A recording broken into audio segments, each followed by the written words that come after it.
pero no encontré gran cosa. Pero él me dijo que no había información, pues apenas están con las pruebas, y es lógico, son las pruebas, luego la producción y finalmente el lanzamiento, donde ya encontraremos el mundo de información al respecto, y se tiene una proyección de 4 años para que se haga una fabricación masiva de dicho artefacto. Él estaba todo emocionado contando esta historia al respecto, y dice que él, en cuanto lo hagan, se lo va a implantar. No sabía en ese momento qué decir ni qué pensar, y recordé tanto las conferencias donde decía que la gente lo iba a pedir. Me quedé en shock y creo que a mi esposo le pasó lo mismo, pues él apenas se involucra con la lectura de la Biblia, pero yo le platico de todo lo que oigo en las conferencias y lo que leo con respecto a lo que pasa en el mundo, y creo que me creyó cuando escuchó esto, pues también se quedó muy pensativo. Todo esto va muy rápido, y lo más triste es que la gente de aquí de mi ciudad será de seguro el conejillo de Indias. ¿Creen ustedes que este chip tiene mucho que ver con el Verichip? A lo que a mí respecta, creo que si no se trata casi de lo mismo, será primo del Verichip. Y por lo que veo, van a utilizar los problemas de salud para que la gente lo pida como una mejora. Y Hermosillo tiene muchos problemas de salud, como cáncer, corazón, diabetes, hipertensión. Debido a la gran cantidad de carne que se consume, supuestamente son de las carnes más buenas que hay en el mundo junto con Argentina. Y realmente cuando comía carne podía decir que así era. Pero obvio que les inyectan muchas cosas al ganado para la producción masiva de las mismas y cumplir con los pedidos de exportación, y todos esos químicos después repercuten en nuestro cuerpo. Y aquí todo es carne. Mis amigos nos explican cómo le hago para ser vegetariana en esta ciudad, pero yo abusé de lo mismo y ahora pago mis consecuencias, pues tuve muy buen metabolismo y comí como un hombre siendo una mujer, pero ya mi cuerpo me cobró mi factura. Pero sé, por el tipo de alimentación y la imitación con USA, por la cercanía que tenemos, que vendrán problemas de salud mayores y a mucha gente en esta ciudad el cuerpo les cobrará también factura, por la cultura que hay en la alimentación. Y pues por lo tanto en la ciudad están muy de moda los triglicéridos y alto colesterol en la gente, por lo que muchos correrán por ese chip. Y también está aquí la fábrica de carne de puerco llamada Norson, por lo que pienso que todo esto es la razón por la que se eligió esta ciudad o este estado, teniendo también en cuenta que estamos a menos de 3 horas de la frontera de Arizona, Estados Unidos, buen punto de exportación del chip. Lo que sí están pasando cosas raras, es una ciudad no muy grande. Bien, este es el escrito que me ha enviado a mi correo para darme a conocer precisamente que esto está sucediendo en su país, en México, y que ahora veréis qué curiosa relación con una serie de noticias que han salido precisamente hace unos pocos días y que ahora vamos a repasar. El tatuaje que le medirá las constantes vitales. Ingenieros desarrollan una piel electrónica que puede revolucionar el diagnóstico médico. Como veis aquí en la fotografía, nos dice a pie de la foto, la piel electrónica es un sistema ultrafino similar a una calcomanía. Luego veremos un vídeo de esto. Ya veis que está adosado a la piel, lleva un chip, y aquí nos cuenta más o menos para qué sirve. Prácticamente es lo mismo que nos ha venido a decir la carta que antes hemos leído, y en esta otra noticia vemos cómo además el chip ya lleva algo más incorporado, un tatuaje. Evidentemente los tatuajes pueden ser muy distintos, pueden ser totalmente a gusto de quien lo quiera, y así todo el mundo lo llevará y será algo distinto. Bueno, ya hemos visto cómo se nos va poco a poco alimentando la mente de influencias y nos han ido imponiendo de moda el que todo el mundo vaya tatuado. Algo que antes era para gente un poco más de baja alcurnia, ahora se ha transmitido como una moda. Y llevar siempre un tatuaje distinto es significativo de que tú eres distinto. Pues bien, vamos a ver cómo precisamente con esta moda van a ir implantando también los chips para todo lo que ya sabemos. Aquí lo tenéis más cerca y aquí tenéis también parte de la explicación. Esta fotografía de esta noticia en La Vanguardia os la he querido mostrar porque, si veis, esta piel, como la están arrancando, esta piel, que lógicamente no es piel humana, lleva el chip incorporado y la están arrancando de la frente. Bueno, me ha recordado a la profecía de Apocalipsis cuando precisamente dice que para comprar y vender será necesario llevar ese algo, esa marca en la mano derecha o en la frente, ¿no? Ya sabemos que, evidentemente, la marca de la bestia es el domingo, que se va a implantar por todas partes, pero que también para comprar y vender hace falta algo, y es lo que hemos explicado ya tanto en las conferencias, ¿no? Este sistema que tienen ya previsto utilizar para que el dinero en metálico vaya desapareciendo y todas las transacciones comerciales las hagamos a través de esto, con el control que eso implica.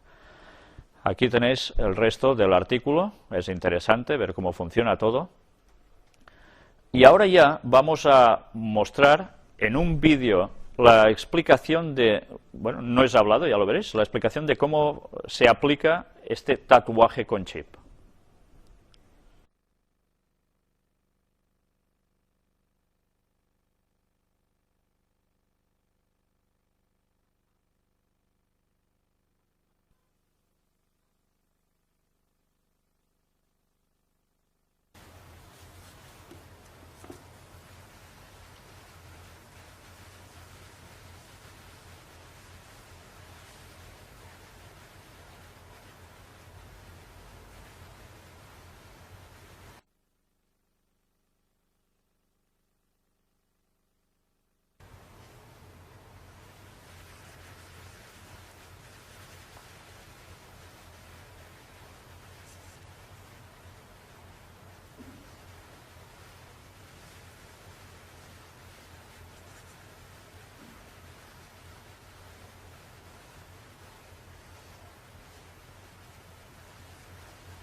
Bien, ya hemos visto la aplicación, qué fácil, cómo resiste, cómo se puede llegar a arrugar, cómo se puede mojar, no le pasa absolutamente nada. Pues ya nos estamos dando cuenta como poco a poco esto va a ser algo habitual, sobre todo, ya lo veis, entrando por el tema de la salud. Pero vamos a pasar a otro vídeo que teóricamente tampoco tiene nada que ver, porque son es un vídeo sobre no solo un papa, veremos dos papas, los dos últimos. La segunda parte vais a ver que es uno que ya habíamos pasado aquí, pero para que veáis la comparativa con lo que también ha dicho el papa actual. Pero tened presente que lo que vais a ver ahora no es una grabación del Papa en estos días que está en Alemania. Esto lo vamos a dejar precisamente, si Dios quiere, para la próxima conferencia, cuando haya terminado esta visita. Ahora está plenamente allí. Ya os adelanto que está siendo impresionante las cosas que están aconteciendo con las frases que se están diciendo, tantos para unos como para otros. Pero sí quiero remitiros a que este vídeo que vais a ver ahora es de cuando el Papa básicamente fue elegido. O sea, que ya hace unos años de esto. Y no tiene nada que ver con el chip, no, pero ya sabemos quién está detrás de todo esto. Pero si sabemos que lo del chip va a funcionar precisamente para el nuevo orden mundial, vamos a ver quién habla precisamente de nuevo orden mundial.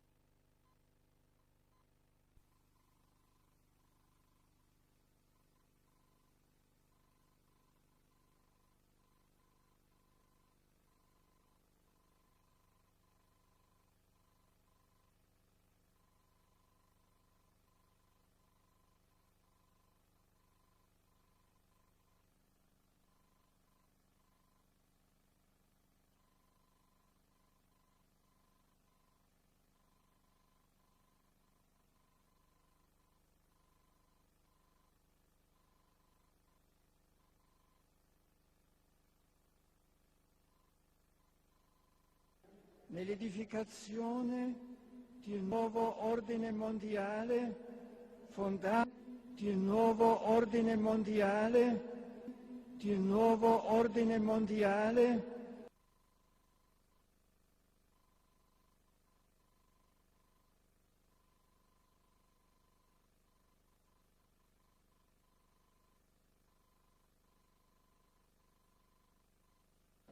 uomo moderno, adulto eppure talora debole nel pensiero e nella volontà.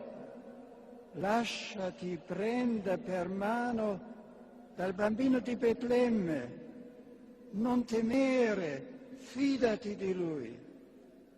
La forza vivificante della sua luce ti incoraggia ad impegnarti nell'edificazione di un nuovo ordine mondiale fondato su giusti rapporti etici ed economici.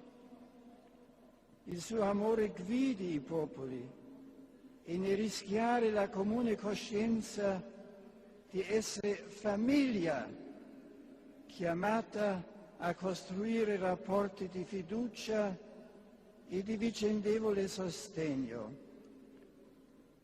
L'umanità unita potrà affrontare i tanti e preoccupanti problemi del momento presente, dalla minaccia terroristica alle condizioni di umiliante povertà in cui vivono milioni di esseri umani, dalla proliferazione delle armi alle pandemie e al degrado ambientale che pone a rischio il futuro del pianeta.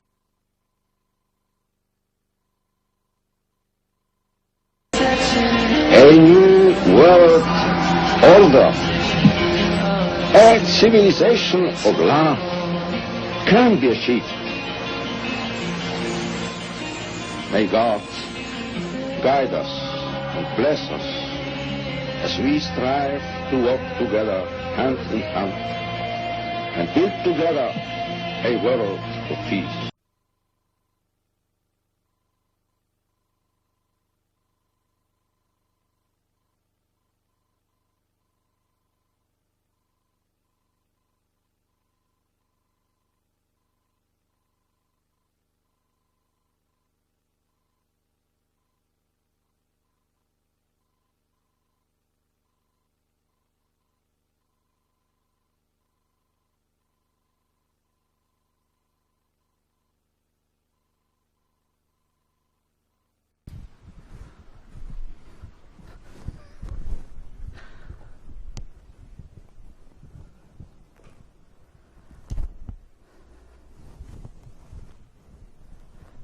Bien, pues ya hemos visto este vídeo donde en el mensaje de Navidad del año 2005, cuando fue elegido precisamente, ya empezaba a hablar del nuevo orden mundial. Si os habéis dado cuenta en el contexto en que él suelta este mensaje, es en un momento en el cual está describiendo la situación del mundo y no sé si nos hemos percatado, porque él habla de una ética, etcétera, etcétera. Curiosamente, en el año 2005 había crisis, la gran crisis que ahora estamos, en 2011, ¿no? Y él ya estaba hablando de un modo como que hacía falta esa ética. Con el paso de estos pocos años, nos están diciendo que la crisis, y esto lo hemos visto a lo largo de todas las conferencias, en las noticias que hemos venido presentando, no paran de hablarnos de que hace falta una ética para el sistema económico mundial. Y a nivel de políticos, a nivel de economía, a nivel de lo que haga falta. No solo ha hablado de esto, ha hablado de pobreza extrema, ha hablado de otras situaciones. Pues bien, qué curioso que ellos siempre se anticipen tan bien a los tiempos. Por algo debe ser. Y hemos repasado como también Juan Pablo II dijo exactamente lo mismo, nuevo orden mundial. De hecho, lo que suele decir Benedicto XVI es bastante eco de lo que ya decía Juan Pablo II, pero lo va amplificando, porque ahora lo que era futuro, evidentemente en esa época, lo que ellos iban ya diciendo y preparando el terreno, ahora ya estamos en eso.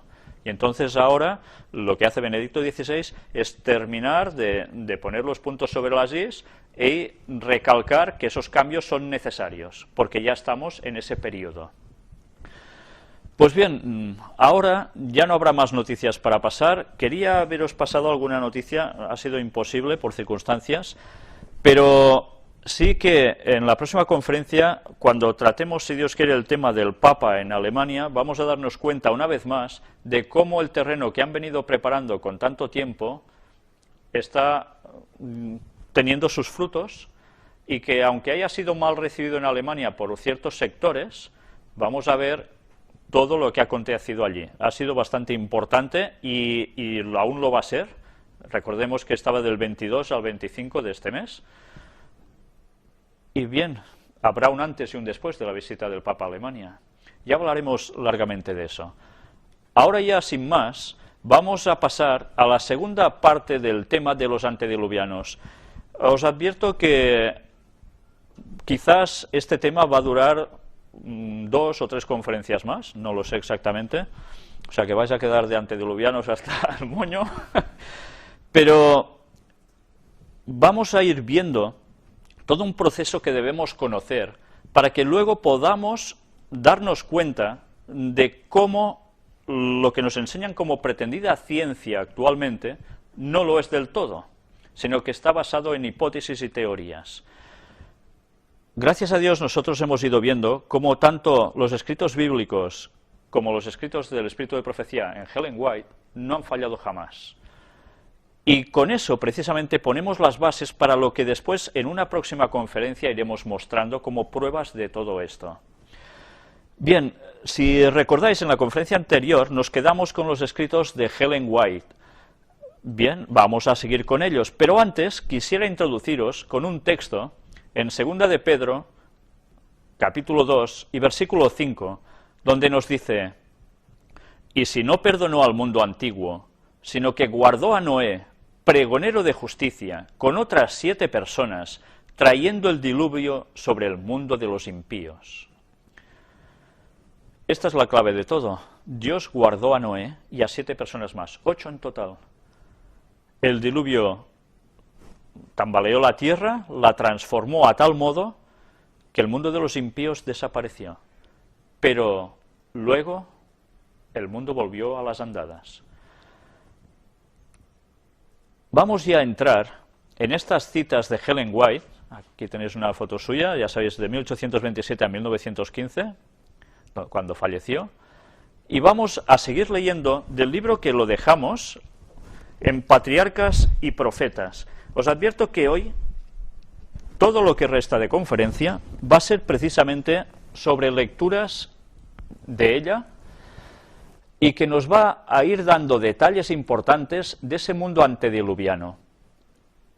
Quizás se os puede hacer tedioso porque hay mucha lectura, pero me gustaría que os concentrarais en lo que ella va escribiendo, porque tiene detalles muy importantes y que no solo nos habla, como podíamos esperar, bueno, nos hablará de los antediluvianos en general, sí, ya vamos a ver citas sobre eso, pero vamos a ver también citas sobre ciertos personajes de los que ya hablamos la semana pasada y que vamos a seguir viendo detalles que tienen mucha trascendencia.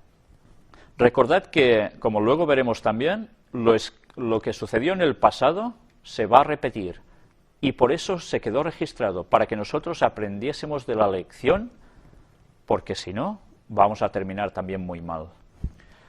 Vamos ya sin más a continuar donde lo dejamos, porque ahora vamos a hablar sobre Enoc. Las Escrituras dicen que Enoc tuvo un hijo a los 65 años. Después anduvo con Dios durante 300 años. En la primera parte de su vida, Enoc había amado y temido a Dios y guardado sus mandamientos. Pertenecía al santo linaje, a los depositarios de la verdadera fe, a los progenitores de la simiente prometida. Recordemos que cuando habla de simiente prometida se está refiriendo a esa promesa de que el mundo no quedaría bajo el mal para siempre, porque aparecería un Redentor, que sería Cristo. ¿Y de dónde procedería Cristo humanamente? ¿De qué linaje? Pues sería precisamente del linaje de Adán, que posteriormente llega hasta Noé, y posteriormente a través de uno de sus hijos, Sem, va pasando generaciones hasta que nace Jesús. Pues bien, él era de los que estaba precisamente, Enoc, con esta parte de la simiente prometida. De labios de Adán había aprendido la triste historia de la caída y las gozosas nuevas de la gracia de Dios contenidas en la promesa, y confiaba en el Redentor que vendría. Pero después del nacimiento de su primer hijo, Enoc alcanzó una experiencia más elevada, fue atraído a más íntima relación con Dios. Es curioso, ¿eh? Él estaba muy unido a Dios, pero cuando tiene su primer hijo, automáticamente su relación con Dios llega a una comprensión más extensa, y eso aún lo une más a Dios. Comprendió más cabalmente sus propias obligaciones y responsabilidades como hijo de Dios. Cuando conoció el amor de su hijo hacia él y la sencilla confianza del niño en su protección, cuando sintió la profunda y anhelante ternura de su corazón hacia su primogénito, aprendió la preciosa lección del maravilloso amor de Dios hacia el hombre, manifestado en la dádiva de su Hijo, y la confianza que los hijos de Dios podían tener en el Padre Celestial. Esta es la gran enseñanza que él sacó, la relación de un padre y un hijo, tan estrecha, y pensar que esto mismo sucedió muchos años después en la muerte de Cristo. El infinito e inescrutable amor de Dios, manifestado mediante Cristo, se convirtió en el tema de su meditación de día y de noche, y con todo el fervor de su alma trató de manifestar este amor a la gente entre la cual vivía. Esos eran los antediluvianos. El andar de Enoc con Dios no era un arrobamiento o en visión, sino en el cumplimiento de los deberes de su vida diaria. No se aisló de la gente convirtiéndose en ermitaño, pues tenía una obra que hacer para Dios en el mundo. En el seno de la familia y en sus relaciones con los hombres, ora como esposo o padre, ora como amigo o ciudadano, fue firme y constante siervo de Dios. Su corazón estaba en armonía con la voluntad de Dios, pues ¿andarán dos juntos si no estuvieran de concierto?, dice Amós 3:3. Y este santo andar continuó durante 300 años, casi nada. Muchos cristianos serían más fervientes y devotos si supiesen que tienen solo poco tiempo que vivir, o que la venida de Cristo está por suceder. Pero en el caso de Enoc, su fe se fortalecía y su amor se hacía más ardiente a medida que pasaban los siglos. Enoc poseía una mente poderosa, bien cultivada y profundos conocimientos. Bien, a mí esto me lleva a pensar, para estar unido a Dios, Enoc estaba así. Evidentemente esto se podía hacer aplicándonoslo a nosotros ahora, viendo culebrones, seriales por televisión absurdos que enseñan todo lo malo, distrayéndonos con mil y una cosas banales. No, nuestra mente se cultiva y nosotros debemos trabajar para eso también. Dios le había honrado con revelaciones especiales. Sin embargo, por el hecho de que estaba en continua comunión con el cielo y reconocía constantemente la grandeza y perfección divinas, fue uno de los hombres más humildes. Cuanto más íntima era su unión con Dios, tanto más profundo era el sentido de su propia debilidad e imperfección. Afligido por la maldad creciente de los impíos, y temiendo que la infidelidad de esos hombres pudiese aminorar su veneración hacia Dios, Enoc eludía el asociarse continuamente con ellos, y pasaba mucho tiempo en la soledad, dedicándose a la meditación y a la oración. Así esperaba ante el Señor, buscando un conocimiento más claro de su voluntad a fin de cumplirla. Para él, la oración era el aliento del alma, vivía en la misma atmósfera del cielo. Pero ya hemos visto que no se aislaba radicalmente siempre como un ermitaño, sino que tenía estos momentos de soledad para estar en comunión con Dios y luego iba y predicaba a los demás. De esto debemos aprender también. Por medio de santos ángeles, Dios reveló a Enoc su propósito de destruir al mundo mediante un diluvio y también le hizo más manifiesto el plan de la redención. Mediante el espíritu de profecía, lo llevó a través de las generaciones que vivirían después del diluvio y le mostró los grandes eventos relacionados con la segunda venida de Cristo y el fin del mundo. Y Jesús aún no había nacido. Y ya se le mostró la segunda venida. Enoc había estado preocupado acerca de los muertos. Le había parecido que los justos y los impíos se convertirían igualmente en polvo y que ese sería su fin. Un razonamiento muy extendido también ahora, ¿no? Todos nos morimos, vamos ahí mismo y ya está. No podía concebir que los justos vivieran más allá de la tumba.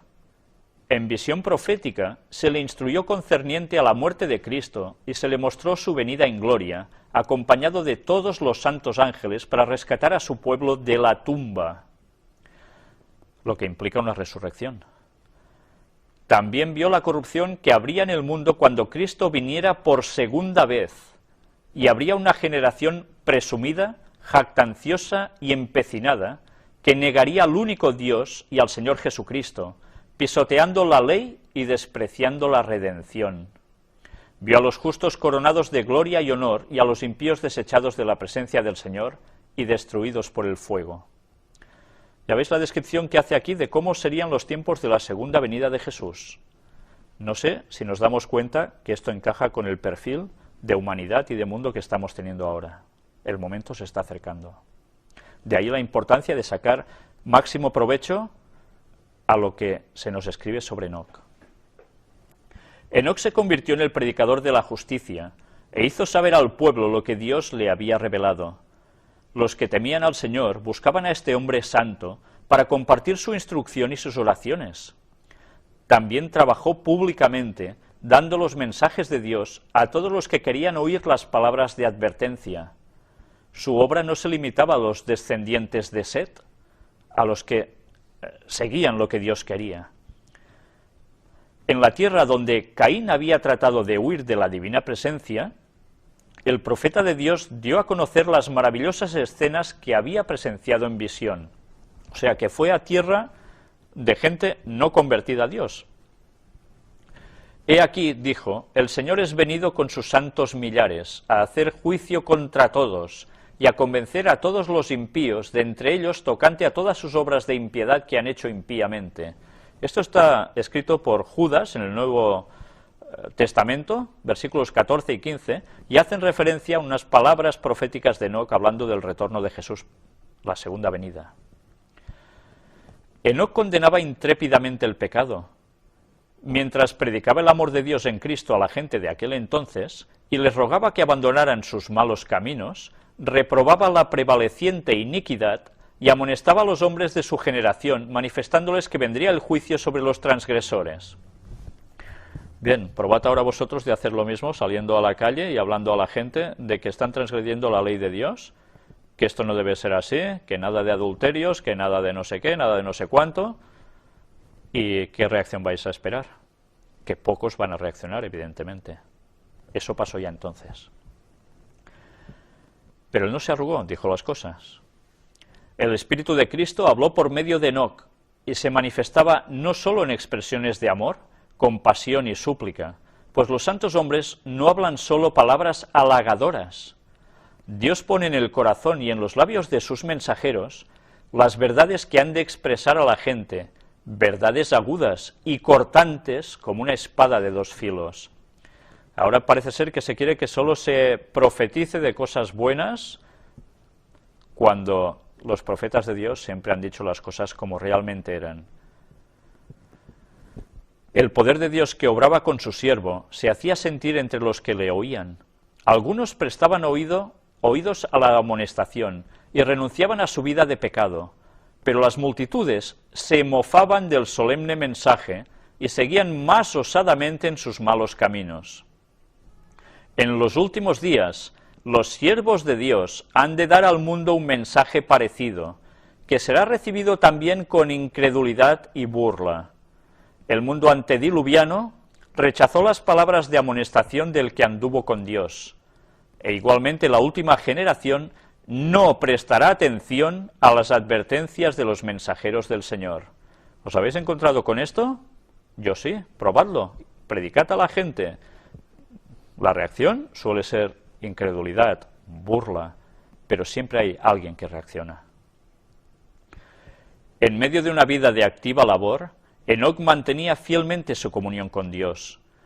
Cuanto más intensas y urgentes eran sus labores, tanto más constantes y fervorosas eran sus oraciones. Seguía apartándose durante ciertos lapsos de todo trato humano. Después de permanecer algún tiempo entre la gente, trabajando para beneficiarla mediante la instrucción y el ejemplo, se retiraba con el fin de estar solo, para satisfacer su sed y hambre de aquella divina sabiduría que solo Dios puede dar. Y ahora hay gente que no sabe estar sin ver gente, sin tratar con gente. Es curioso, ¿eh? Debemos saber estar en soledad y saber estar en compañía de la gente. Pero nuestros ratos de soledad también tienen que ser con Dios. Manteniéndose así en comunión con Dios, Enoc llegó a reflejar más y más la imagen divina. Tenía el rostro radiante de una santa luz, semejante a la que resplandece del rostro de Jesús. Cuando regresaba de estar en comunión con Dios, hasta los impíos miraban con reverencia ese sello del cielo en su semblante. Impresionante. Esto me recuerda un poco cuando Moisés recogió los 10 mandamientos, ¿no? Que él tuvo incluso que cubrir su cara con un velo, porque reflejaba la gloria de Dios. La iniquidad de los hombres había llegado a tal grado que su destrucción quedó decretada. A medida que los años pasaban, crecía más la ola de la culpabilidad humana y se volvían más obscuras las nubes del juicio divino. Con todo, Enoc, el testigo de la fe, perseveró en su camino, amonestando, suplicando, implorando, tratando de rechazar la ola de culpabilidad y detener los dardos de la venganza. Aunque sus amonestaciones eran menospreciadas por el pueblo pecaminoso y amante del placer, tenía el testimonio de la aprobación de Dios y continuó fielmente la lucha contra la iniquidad reinante, hasta que Dios lo trasladó de un mundo de pecado al gozo puro del cielo. Los hombres de aquel entonces se burlaron de la insensatez del que no procuraba acumular oro o plata ni adquirir bienes terrenales. Pero el corazón de Enoc estaba puesto en los tesoros eternos. Había contemplado la ciudad celestial. Había visto al Rey en su gloria en medio de Sión. Su mente, su corazón y su conversación se concentraban en el cielo. Qué contraste con muchos de nosotros, cuando nuestra conversación suele ser fútbol, suele ser cualquier distracción, pero qué difícilmente es concentrarse en el cielo. Cuanto mayor era la iniquidad prevaleciente, tanto más intensa era su nostalgia del hogar de Dios. Mientras estaba aún en la tierra, vivió por la fe en el reino de luz. Bienaventurados los de limpio corazón, porque ellos verán a Dios. palabras de Jesús en Mateo 5:8. Durante 300 años Enoc buscó la pureza del alma para estar en armonía con el cielo. Durante 3 siglos anduvo con Dios. Día tras día anheló una unión más íntima. Esa comunión se hizo más y más estrecha hasta que Dios lo llevó consigo. Había llegado al umbral del mundo eterno, a un paso de la tierra de los bienaventurados. Se le abrieron los portales y, continuando su andar con Dios, tanto tiempo proseguido en la tierra, entró por las puertas de la santa ciudad. Fue el primero de los hombres que llegó allí. Impresionante, el primero de los hombres que llegó allí. No había habido otro hombre anterior a él que estuviera en el cielo, y él aún sigue allí. La desaparición de Enoc se sintió en la tierra. La voz de instrucción y amonestación que se había escuchado día tras día se echó de menos. Hubo algunos, entre los justos y los impíos, que presenciaron su partida, y con la esperanza de que se le hubiese llevado a uno de sus lugares de retiro, los que le amaban hicieron una diligente búsqueda, así como más tarde los hijos de los profetas buscaron a Elías, pero fue sin resultado. Recordemos que Elías también fue trasladado al cielo. Informaron que no estaba en ninguna parte porque Dios lo había llevado consigo. Mediante la traslación de Enoc, el Señor quiso dar una importante lección. Había peligro de que los hombres cedieran al desaliento debido a los temibles resultados del pecado de Adán. Muchos estaban dispuestos a exclamar: ¿de qué nos sirve haber temido al Señor y guardado sus ordenanzas, ya que una terrible maldición pesa sobre la humanidad y a todos nos espera la muerte? Pero las instrucciones que Dios dio a Adán, repetidas por Set y practicadas por Enoc, despejaron las tinieblas y la tristeza e infundieron al hombre la esperanza de que, como por Adán vino la muerte, por el Redentor prometido vendría la vida y la inmortalidad, o sea, por Jesús. Satanás procuraba inculcar a los hombres la creencia de que no había premio para los justos ni castigo para los impíos, y que era imposible para el hombre obedecer los estatutos divinos. Pero en el caso de Enoc, Dios declara de sí mismo que existe y que es remunerador de los que le buscan. Hebreos 11:6. Revela lo que hará en bien de los que guardan sus mandamientos.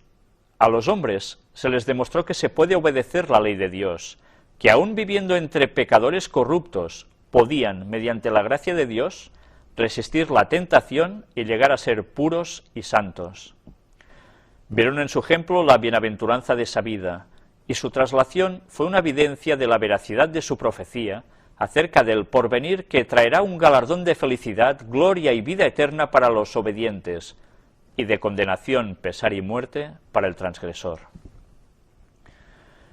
Por la fe Enoc fue traspuesto para no ver muerte, y antes que fuese traspuesto, tuvo testimonio de haber agradado a Dios. Versículo 5. En medio de un mundo condenado a la destrucción por su iniquidad, Enoc pasó su vida en tan íntima comunión con Dios que no se le permitió caer bajo el poder de la muerte. El piadoso carácter de este profeta representa el estado de santidad que deben alcanzar todos los que serán comprados de entre los de la tierra. Apocalipsis 14:3, en el tiempo de la segunda venida de Cristo. O sea que nos está hablando de los 144.000, esas personas que estarán en pie esperando el retorno de Cristo y serán fieles hasta el final, que no van a ver la muerte y van a ser totalmente fieles a Dios. De eso es representación Enoc. En ese entonces, así como en el mundo antediluviano, prevalecerá la iniquidad.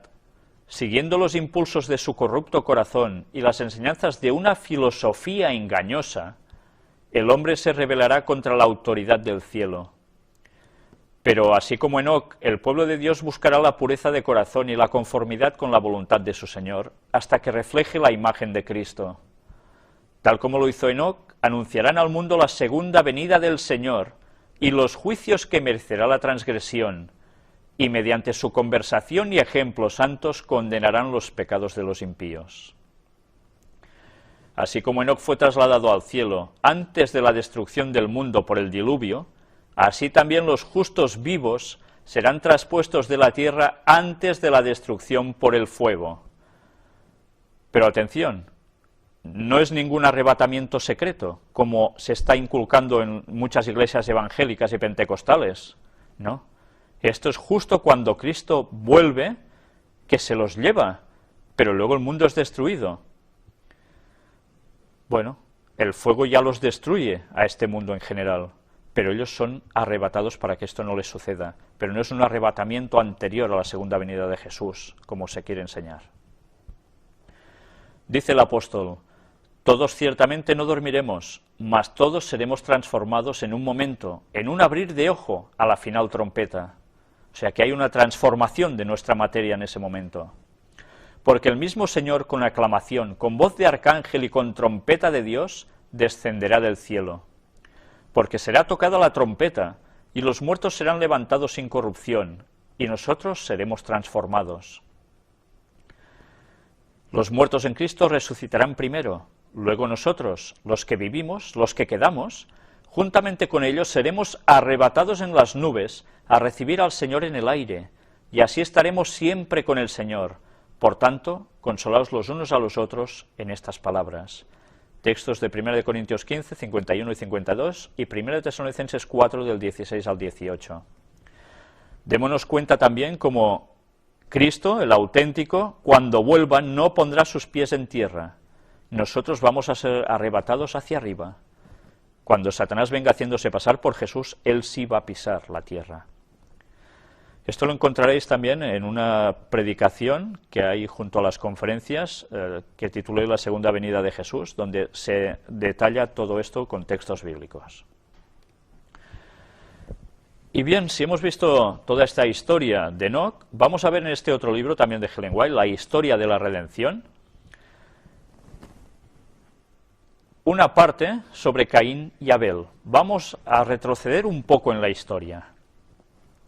Mientras Abel justificaba el plan de Dios, Caín se enojó y su odio creció y ardió contra Abel hasta que en un arrebato de ira le dio muerte.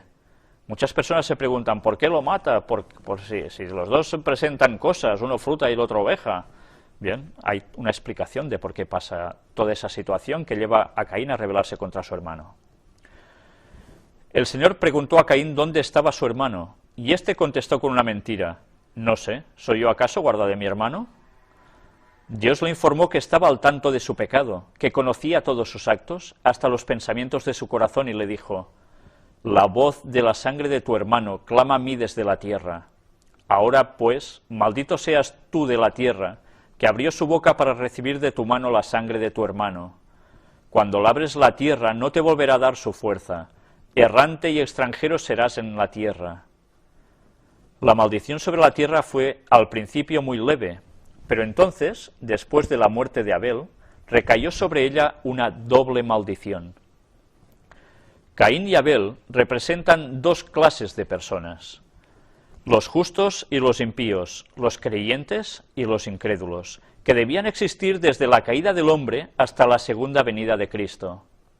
Caín, que mató a su hermano Abel, representa a los impíos que tendrán envidia de los justos y los odiarán porque serían mejores que ellos.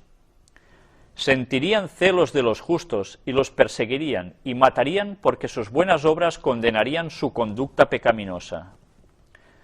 De ahí que cada vez que alguien predica se suscita oposición, porque normalmente las personas no quieren cambiar, aunque se dan cuenta de que lo que están haciendo no es correcto.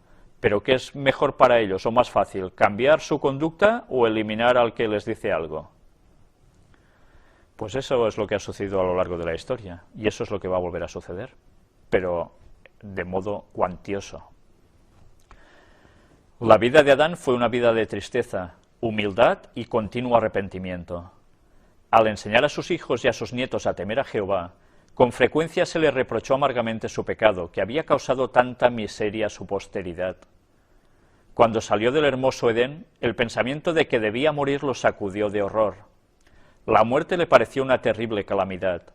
Por primera vez se puso en contacto con la tremenda realidad de la muerte en la familia humana cuando su propio hijo Caín asesinó a su hermano Abel. Lleno de amargo remordimiento por causa de su propia transgresión, privado de su hijo Abel, con plena conciencia de que Caín era asesino, y reconociendo la maldición que Dios había pronunciado sobre él, el corazón de Adán se quebrantó de dolor. Con mucha amargura se reprochó su primer gran pecado. Suplicó el perdón de Dios por medio del sacrificio prometido, el de Cristo en la cruz. Sentía profundamente la ira de Dios por el crimen perpetrado en el paraíso. Fue testigo de la corrupción general que finalmente obligó a Dios a destruir a los habitantes de la tierra por medio de un diluvio.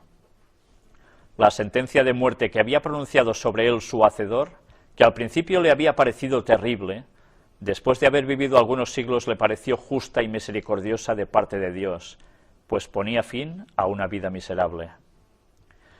Y ahora nos va a relatar cómo la naturaleza, a raíz del pecado, también cambia. Cuando Adán vio las primeras señales de decadencia en la naturaleza, cuando cayeron las hojas y se marchitaron las flores, se lamentó mucho más de lo que los hombres en la actualidad se lamentan por causa de sus muertos. Todo era perfecto, eso no sucedía, y él vio cómo esto empezaba a producirse.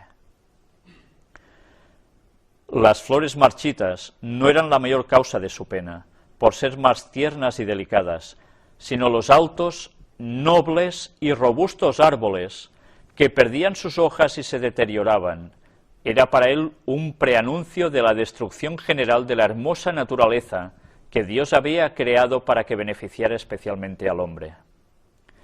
A sus hijos y a los hijos de ellos, hasta la 9ª generación, les describió las perfecciones de su hogar en el Edén, y también su caída y sus terribles resultados, y la carga de pesar que les sobrevino como consecuencia de la escisión que se produjo en su familia y que desembocó en la muerte de Abel. Les mencionó los sufrimientos que Dios había permitido que cayeran sobre él para enseñarle la necesidad de adherirse estrictamente a su ley. Les declaró que el pecado sería castigado en cualquiera de sus manifestaciones. Les suplicó que obedecieran a Dios, quien sería misericordioso con ellos si lo amaban y lo temían. Pero claro, eso implicaba el guardar los mandamientos. Yo me pregunto, ¿cómo aún ahora hay religiosos que se dicen cristianos que aún niegan que la ley deba cumplirse? Porque hemos sido salvados por gracia, la ley ya no pinta nada. ¿Qué forma de tergiversar la palabra de Dios? Los ángeles se comunicaron con Adán después de su caída y le informaron acerca del plan de salvación y de que la raza humana no estaba fuera del alcance de la redención. A pesar de la terrible separación que se había producido entre Dios y el hombre, se había hecho provisión en la ofrenda de su amado Hijo, por medio de quien éste podía ser salvo. Pero su única esperanza era vivir una existencia de humilde arrepentimiento y fe en la provisión hecha. Todos los que aceptaran a Cristo como su único Salvador, gozarían de nuevo del favor de Dios por medio de los méritos de su Hijo. Bien, toda esta parte es interesante, ver el proceso de cómo todo era perfecto, con la entrada del pecado todo degenera, desde el asesinato entre seres humanos hasta cómo la naturaleza iba perdiendo de lo que fue dotada, sus cualidades, y el dolor terrible pesar que recayó sobre Adán al ver que por su transgresión todo había acontecido así. Él quiso intentar remediar dentro de lo posible el mal que había causado. 9 generaciones pregonando a la gente, ayudando para que se diesen cuenta de que hay que seguir a Dios y guardar su ley. Los resultados fueron relativos. Y ahora vamos a entrar un poco más con Set y Enoc. Set era un personaje respetable y debía ocupar el lugar de Abel en lo que se refiere a la rectitud. Pero era tan hijo de Adán como el pecador Caín, y no había heredado de la naturaleza de éste más bondad natural de la que aquél había recibido. Nació en pecado, pero por la gracia de Dios, y al aceptar las fieles instrucciones de la gracia de Dios, y al aceptar las fieles instrucciones de su padre Adán, honró a Dios, pues hizo su voluntad. Se apartó de los descendientes corruptos de Caín, y trabajó, como lo habría hecho Abel si hubiera vivido, para inducir a los pecadores a reverenciar y obedecer al Señor. Vemos aquí una vez más la separación entre Set, sus descendientes, y Caín y los suyos, y los demás que también siguieron la transgresión. Enoc era santo, Sirvió a Dios con corazón indiviso. Se dio cuenta de la corrupción de la familia humana y se apartó de los descendientes de Caín, a quienes reprendió por su gran maldad. Había en la tierra quienes reconocían al Señor, lo temían y lo adoraban. Pero el justo Enoc se sentía tan perturbado por la creciente maldad de los impíos, que no se relacionaba con ellos cada día, por temor de verse afectado por su infidelidad, y que sus pensamientos no siempre se dirigieran a Dios, con la santa reverencia que merecía su carácter excelso. Bueno, esto todos lo sabemos, ¿no? Cuando estamos en contacto con gente que no sigue a Dios y que además algunos tienen una marcada tendencia muy contraria, sus influencias nos afectan y nos perturban. Pues bien, eso ya sucedía entonces y hacían falta esos momentos de retiro para poder tener esa comunión con Dios, para llenarse esas pilas, ¿no?, de espiritualidad que él necesitaba. Su alma se afligía, pues todos los días veía cómo pisoteaban la autoridad divina. Decidió apartarse de ellos y pasar la mayor parte del tiempo en soledad, que dedicaba a la meditación y la oración. Permanecía ante el Señor y oraba para saber su voluntad más perfectamente, de manera que la pudiera cumplir. Dios se comunicaba con Enoc por medio de sus ángeles y le daba sus divinas instrucciones. Le hizo saber que no siempre contendería el hombre en su rebelión, que su propósito era destruir la raza pecadora mediante las aguas de un diluvio que caería sobre la tierra. Ya veis la importancia de la oración. Ahora no teníamos tiempo para nada, y si tenemos tiempo para algo, es para perderlo, para malinvertirlo, en lo que se conoce como el ocio, cuando el cristiano debería tener más contacto con Dios en oración. Es la única forma de llegar a no pecar y de poder transmitir las palabras de Dios con mucha más fuerza a la demás gente para que más reaccionen. El puro y hermoso jardín del Edén, de donde habían sido expulsados nuestros primeros padres, permaneció en la tierra hasta que Dios decidió destruirla por medio del diluvio. Démonos cuenta, el jardín del Edén estaba hasta el momento del diluvio en la tierra, aunque ellos ya no estaban allí, expulsados. El Señor había plantado ese jardín y lo había bendecido de manera especial, y en su maravillosa providencia lo sacó del mundo, y lo devolverá a este más gloriosamente adornado que antes que fuera retirado. Cuando haya la renovación de la creación sobre la tierra, el jardín del Edén volverá a plantarse aquí, y aún lo va a perfeccionar más que antes. O sea que se lo llevó antes del diluvio. El Altísimo se propuso preservar una muestra de la perfección de la creación, libre de la imprecación mediante la cual maldijo la tierra. O sea que el jardín del Edén no se marchitaba para nada, seguía siendo el jardín perfecto, mientras lo otro ya se deterioraba. Eso debería hacer pensar a cualquiera, ¿no? El Señor desplegó más ampliamente ante Enoc el plan de salvación, y por medio del espíritu de profecía, lo condujo a lo largo de las generaciones que vivirían después del diluvio, y le mostró los grandes acontecimientos relacionados con la segunda venida de Cristo y el fin del mundo. Esto os lo vuelvo a leer, porque sabéis que circula un libro muy antiguo que se conoce como el libro de Enoc, y mucha gente cree reconocer en él que era precisamente el Enoc del que estamos hablando el que lo escribió. No, no fue precisamente ese el que lo escribió, es un libro muy posterior, prácticamente de los tiempos de Cristo, aproximadamente. Pero para nada era el auténtico Enoc. Lo que sí ese libro tiene alguna cosa de reminiscencia de conocimientos que ellos tenían sobre los antiguos, y algo vamos a tratar también sobre él, pero no hoy precisamente. Bien, como antes ya hemos leído todo el resto, vamos a ver este texto de 1 de Corintios 10, versículo 11. Y estas cosas les acontecieron como ejemplo, y están escritas para amonestarnos a nosotros, a quienes han alcanzado los fines de los siglos. Muchas veces la gente cuando lee la Biblia, la lee como fantasía, como mitología, como historietas, como cosas no reales, que sencillamente se puede llegar a sacar una ligera enseñanza y ya está. No. Lo que se escribió en lo antiguo fue registrado para nosotros, a quienes han alcanzado los fines de los siglos. Cuando nosotros estamos esperando ahora la segunda venida de Jesús, porque por las señales sabemos que está muy cercano ese momento, debemos aprender de todo lo registrado allí, porque la historia se va a repetir, y ya lo estamos viendo cómo está siendo así. A través de estas conferencias de los antediluvianos vamos a ver cosas que realmente van a sorprender a muchas personas, porque veremos detalles de cosas que hacían los antediluvianos que ahora están sucediendo también. Y no hablo tan solo de comportamiento humano, sino de muchas otras cosas. Pero bien, todo lo mostraremos en su momento. Ahora primero pongamos las bases. Vamos a seguir leyendo en Patriarcas y Profetas, referente también al mismo tema. Todo el universo presenció las escenas del Sinaí.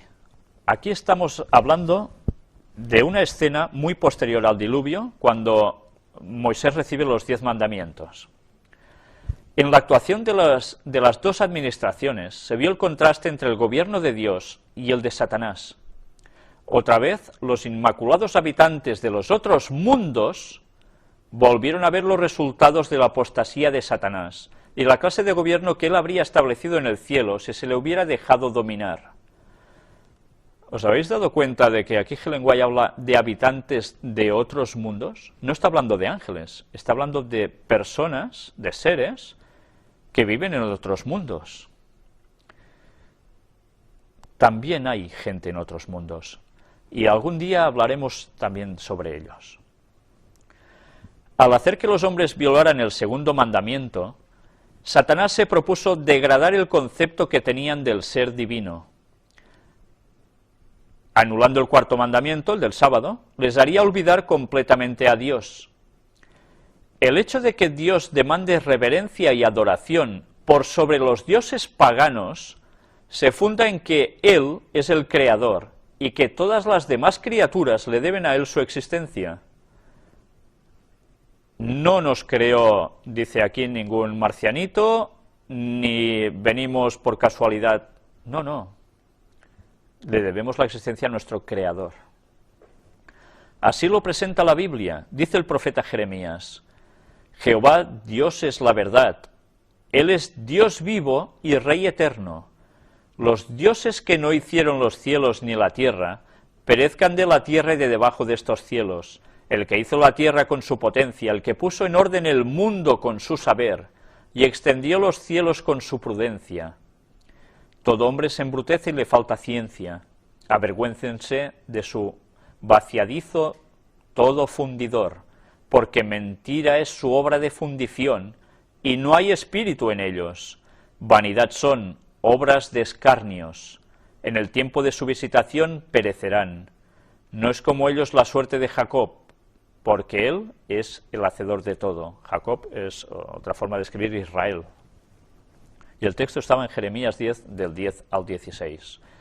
Por tanto, adorar imágenes, como hacían los antiguos, no sirve absolutamente de nada. Solo hay un Dios verdadero y a Él se lo debemos todo.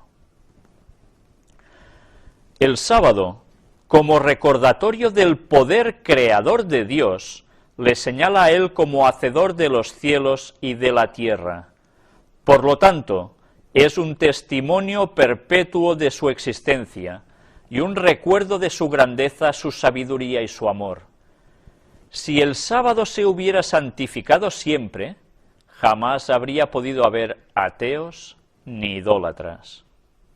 Es evidente, siempre se hubiese recordado el sábado como el día de descanso de una semana creadora de Dios. Si eso se hubiese sido cumpleaños en plan semanal, todo el mundo recordaría ese acontecimiento como algo cierto, no un mito nada más. La institución del sábado, que tiene su origen en el Edén, no cuando se le dan los mandamientos a Moisés, como algunos creen, es tan antigua como el mundo mismo. Ese día fue observado por todos los patriarcas, desde la creación en adelante. Esos eran los del linaje de la simiente, del que finalmente saldría el Salvador del mundo. Durante su servidumbre en Egipto, los israelitas fueron obligados por sus amos a violar el sábado y perdieron en gran parte el conocimiento de su santidad.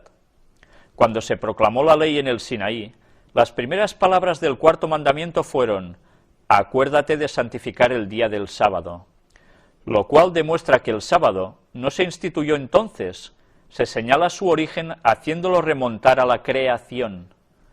Para borrar a Dios de la mente de los hombres, Satanás se propuso derribar este gran monumento recordativo. Si pudiera inducir a los hombres a olvidar a su Creador, ya no harían esfuerzos para resistir al poder del mal, y Satanás estaría seguro de su presa. Pues bien, lo han conseguido muy bien, ¿eh? Con el domingo, con la teoría de la evolución, con teorías 1001, todo apunta a lo mismo: olvidar al Creador. Si matamos el sábado, matamos nuestra comunión con Dios. Y esto, lógicamente, ¿quién lo hizo? Los antediluvianos ya funcionaban así. Solo una parte de ellos seguía guardando el sábado, los otros se pusieron a transgredir. Una vez más, la historia se repite. La enemistad de Satanás contra la ley de Dios lo ha incitado a guerrear contra cada precepto del Decálogo. Con el gran principio del amor y la lealtad hacia Dios, el Padre de todos, se relaciona estrechamente el principio del amor y la obediencia a los padres. El despreciar la autoridad de los padres lleva pronto a despreciar la autoridad de Dios. Y así va el mundo. Así se explican los esfuerzos de Satanás por menoscabar la autoridad del quinto mandamiento, el honra a tu padre y a tu madre. Entre los paganos se prestaba poca atención al principio ordenado en este precepto. En muchas naciones se solía abandonar a los padres o darles muerte cuando la vejez los incapacitaba para cuidarse a sí mismos. En la familia se trataba a la madre con poco respeto, y después de la muerte de su esposo se le exigía que se sometiera a la autoridad del hijo mayor. Moisés insistió en la obediencia filial, pero cuando los israelitas se apartaron de Dios, menospreciaron el quinto mandamiento junto con los otros. La historia siempre se repite, y esto evidentemente sucedió en los tiempos de Israel y debió haber sucedido en los tiempos antediluvianos, porque la maldad se acrecienta cuando se desautoriza a los padres. Y ahora por eso entendemos el por qué tantas leyes están saliendo de que cuidado cómo se educa a los niños, porque puedes llegar a ser sancionado. Y no porque maltrates a los niños, sino sencillamente por hacer o decir ciertas cosas de educación. Perdón, vamos a leer aquí. Satanás, homicida ha sido desde el principio, Juan 8:44, y en cuanto tuvo poder sobre los seres humanos, no solo los incitó a odiarse y matarse mutuamente, sino también a desafiar atrevidamente la autoridad de Dios, hasta el punto de violar el sexto mandamiento como parte de su religión. Merced a los conceptos pervertidos de lo que son los atributos divinos, los paganos fueron inducidos a creer que los sacrificios humanos eran necesarios para obtener el favor de sus dioses, y las crueldades más horribles se han perpetrado bajo diferentes formas de idolatría. Hay personas que cuando leen la Biblia dicen: ¿cómo puede ser que Dios exterminara a pueblos porque sí? Esto es un Dios injusto, es un salvaje. Si esas personas conocieran un poco más sobre la historia de los pueblos antiguos, sabrían que Satanás había ganado hasta tal punto sus mentes que sacrificaban a sus hijos. Y el pueblo de Dios, que debía llevar la santidad hasta la simiente cuando naciera Cristo, estaba viendo involucrado en seguir exactamente lo mismo por el contacto con los paganos. ¿Cómo no debía actuar Dios entonces? ¿Debería permitir que eso fuera así? Si Cristo no venía, no había la salvación para el ser humano. Satanás estaba trabajando en esa línea. Entre estas, se contaba la costumbre de hacer pasar a los hijos por el fuego ante ídolos. Cuando uno de ellos salía ileso de esta prueba del fuego, la gente creía que su ofrenda había sido aceptada. Al niño así librado se le consideraba extraordinariamente favorecido por los dioses. Era colmado de beneficios y después muy estimado, y por graves que fuesen sus crímenes, nunca se le castigaba. Pero si alguno se quemaba al pasar por el fuego, su suerte estaba decidida. Se creía que la ira de los dioses sólo podía satisfacerse quitando la vida a la víctima, y por consiguiente era ofrecida como sacrificio. En épocas de gran apostasía, estas abominaciones prevalecieron hasta cierto grado aún entre los israelitas. También la violación del séptimo mandamiento se practicó antiguamente en nombre de la religión. Los ritos más licenciosos y abominables llegaron a formar parte del culto pagano. Hasta los dioses mismos se representaban como impuros y sus adoradores daban rienda suelta a las pasiones bajas. Prevalecían vicios contra la naturaleza y las fiestas religiosas se caracterizaban por una impureza general y pública. Había de todo lo que podáis llegar a imaginar que no iba en consonancia con lo que Dios quería, eso se hacía. Y el ser humano no cambió, fue así porque antes del diluvio ya había sido así. La poligamia se practicó desde tiempos muy antiguos. Fue uno de los pecados que trajo la ira de Dios sobre el mundo antediluviano, y sin embargo, después del diluvio esa práctica volvió a extenderse. ¿Os dais cuenta? Ya se llevaba el hacer el mal, antes y después del diluvio. Hizo Satanás un premeditado esfuerzo para corromper la institución del matrimonio, debilitar sus obligaciones y disminuir su santidad, pues no hay forma más segura de borrar la imagen de Dios en el hombre y abrir la puerta a la desgracia y al vicio. Y ahora esto parecen cosas tan banales, ¿verdad? Porque no valoramos los resultados de todo esto. Pues quizás toca que vayamos aprendiendo la lección de los antediluvianos y después del pueblo de Israel, porque la historia ya veis que siempre se repite. Y una vez más, en Patriarcas y Profetas, encontramos todo un capítulo dedicado al diluvio. En los días de Noé, pesaba sobre la tierra una doble maldición como consecuencia de la transgresión de Adán y del asesinato cometido por Caín. No obstante esta circunstancia, la faz de la naturaleza no había cambiado mucho. Esto quiere decir que ahora es muy distinta como era antes, incluso a los inicios del pecado. Había señales evidentes de decadencia, pero la tierra todavía era bella y rica con los regalos de la providencia de Dios. Las colinas estaban coronadas de majestuosos árboles que sostenían los sarmientos cargados del fruto de la vid. Ya veis que aquí nos está haciendo una descripción gráfica de cómo era el mundo. Las vastas planicies que semejaban jardines estaban vestidas de suave verdor y endulzadas con la fragancia de miles de flores. Los frutos de la tierra eran de una gran variedad y de una abundancia casi ilimitada. Los árboles superaban en tamaño, belleza y perfecta simetría a los más hermosos del presente. La madera era de magnífica fibra y de dura substancia, muy parecida a la piedra, y apenas un poco menos durable que ésta. Además, abundaban el oro, la plata y las piedras preciosas. Si recordáis cuando estuvimos hablando de los descubrimientos del arqueólogo Ron Wyatt,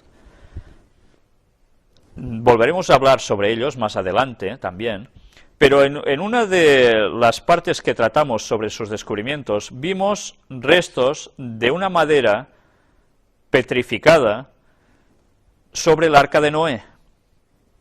Pues bien, no era de extrañar que cuando gente quiso mirar si eso era piedra o eran troncos de árbol, dudaran de que realmente eso fuera madera. Pero es porque ignoran que los árboles de entonces eran tan sumamente parecidos a la piedra. Más adelante veremos otras citas de Ellen White donde nos habla incluso cómo lo hacían para llegar a cortar la consistencia de estos troncos. El linaje humano aún conservaba mucho de su vigor original. Solo pocas generaciones habían pasado desde que Adán había tenido acceso al árbol que había de prolongar la vida, y la unidad de la existencia del hombre era todavía el siglo. Si aquellas personas dotadas de longevidad hubieran dedicado al servicio de Dios sus excepcionales facultades para hacer planes y ejecutarlos, habrían hecho del nombre de su Creador un motivo de alabanza en la tierra, y habrían cumplido el motivo por el cual Él les dio la vida. Pero dejaron de hacerlo. Había muchos gigantes, hombres de gran estatura y fuerza, renombrados por su sabiduría, hábiles para proyectar las más sutiles y maravillosas obras. Pero la culpa en que incurrieron al dar rienda suelta a la iniquidad fue proporcional a su pericia y habilidad mentales. Ya veis que nos está hablando de gente gigante, fornida, superinteligente, pero también sumamente mala. Dios otorgó ricos y variados dones a estos antediluvianos, pero los usaron para glorificarse a sí mismos, y los trocaron en maldición, poniendo sus afectos en ellos, más bien que en aquel que se los había dado. A mí esto me recuerda cuando oigo, es que todos somos dioses en el interior, todos somos un dios. Y, ¿sí? Bueno, pues más o menos por ahí van los antediluvianos. Emplearon el oro y la plata, las piedras preciosas y las maderas selectas en la construcción de mansiones para sí, y trataron de superarse unos a otros en el embellecimiento de sus moradas con las más hábiles obras del ingenio humano. Un poco lo que se está haciendo ahora con los grandes edificios que se proyectan en ciudades de la nada y que cada uno intenta superarse al otro, y que ya vimos una vez en una declaración en las conferencias, donde entre ellos compiten para ver quién hace el edificio más impresionante, ¿no? Una vez más, calca de los antediluvianos, pero claro, en versión cutre, en versión mala, porque jamás se va a llegar a lo que ellos hicieron. Solo procuraban satisfacer los deseos de sus orgullosos corazones, y se aturdían en escenas de placer y perversidad. No deseando conservar a Dios en su memoria, no tardaron en negar su existencia. Adoraban a la naturaleza en lugar de rendir culto al Dios de la naturaleza. Esto me suena. Glorificaban al ingenio humano, adoraban las obras de sus propias manos y enseñaban a sus hijos a postrarse ante imágenes esculpidas. Eso también me suena. La madre Gaia, ¿eh? Y las esculturas para venerar, bien, lo mismo que antes. Construyeron altares a sus ídolos en los verdes campos y bajo la sombra de hermosos árboles. Bosques extensos que conservaban su follaje siempre verde eran dedicados al culto de dioses falsos. A estos bosques estaban unidos bellos jardines, con largas y sinuosas avenidas adornadas de árboles cargados de frutos y de toda clase de estatuas, todo lo cual estaba provisto de cuanto podía agradar a los sentidos y fomentar los voluptuosos deseos del pueblo, y así inducirlo a participar del culto idólatra. Los hombres eliminaron a Dios de su mente, y adoraron las creaciones de su propia imaginación, y como consecuencia se degradaron más y más. El salmista describe el efecto producido por la adoración de ídolos sobre quienes la practican. El Salmo 115:8 nos dice: como ellos son los que los hacen, cualquiera que en ellos confía. Y eso es claro, nosotros si adoramos ciertas cosas nos queremos asemejar a ese nivel, y a ese nivel más o menos llegamos. Si nuestra atención no está dirigida a Dios en su adoración, evidentemente estará cosas que son creación, no creador, por tanto nuestro nivel va a quedar bajo. Es una ley del espíritu humano que nos hacemos semejantes a lo que contemplamos. Bien, aquí ahora lo explica ella. El hombre no se elevará más allá de sus conceptos acerca de la verdad, la pureza y la santidad. Si el espíritu no sube nunca más arriba que el nivel humano, si no se eleva mediante la fe para comprender la sabiduría y el amor infinitos, el hombre irá hundiéndose cada vez más. Los adoradores de falsos dioses revestían a sus deidades de cualidades y pasiones humanas, y rebajaban así sus normas de carácter a la semejanza de la humanidad pecaminosa. Como resultado lógico, se corrompieron. Y vio Jehová que la malicia de los hombres era mucha en la tierra, y que todo designio de los pensamientos del corazón de ellos era de continuo solamente el mal. Y corrompióse la tierra delante de Dios, y estaba la tierra llena de violencia. Génesis 6, 5 y 11. Dios había dado a los hombres sus mandamientos como norma de vida, pero su ley fue quebrantada, y como resultado cometieron todos los pecados concebibles. La impiedad de los hombres fue manifiesta y osada, la justicia fue pisoteada en el polvo, y las lamentaciones de los oprimidos ascendieron hasta el cielo. La poligamia había sido introducida desde temprano contra la divina voluntad manifestada en el principio. Y todos recordamos que hay un texto en Génesis donde ya aparece. El Señor dio a Adán una mujer, revelando así sus órdenes. Pero después de la caída, los hombres prefirieron seguir sus deseos pecaminosos y, como resultado, aumentaron rápidamente los delitos y la desgracia. No se respetaba el vínculo matrimonial ni los derechos de propiedad. Cualquiera que codiciaba las mujeres o los bienes de su prójimo, los tomaba por la fuerza, y los hombres se regocijaban en sus hechos de violencia, haciendo alardes encima. Gozaban matando los animales, y el consumo de la carne, como alimento, los volvía aún más crueles y sedientos de sangre, hasta que llegaron a considerar la vida humana con sorprendente indiferencia. Y esto es algo que muchas veces nosotros no nos paramos a pensar. Comer carne, sobre todo en exceso, altera nuestro sistema nervioso, incita además nuestras pasiones, por eso se suele ser más agresivo, y las personas que luego pasan a un régimen vegetariano se lo notan, que se calman más. Bien, el consumo de carne está siendo generalizado, y más con todo lo que se les pone. Pues esto nos debería hacer pensar, porque el exceso, bueno, ya el consumo de carne y luego además en exceso, va a contribuir a la bajeza del hombre.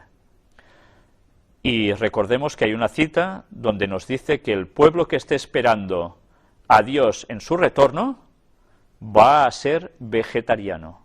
Por algo debe ser, es obvio. El mundo estaba en su infancia.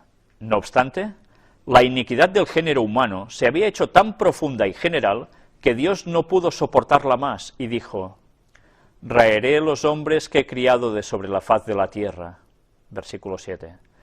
Declaró que su espíritu no contendería para siempre con la humanidad culpable. Si los hombres no cesaban de manchar el mundo y sus ricos tesoros con sus pecados, los borraría de su creación y destruiría las cosas que con tanta delicia les había brindado. Arrebataría las bestias de los campos y la vegetación que les suministraba abundante abastecimiento de alimentos, y transformaría la bella tierra en un vasto panorama de desolación y ruina.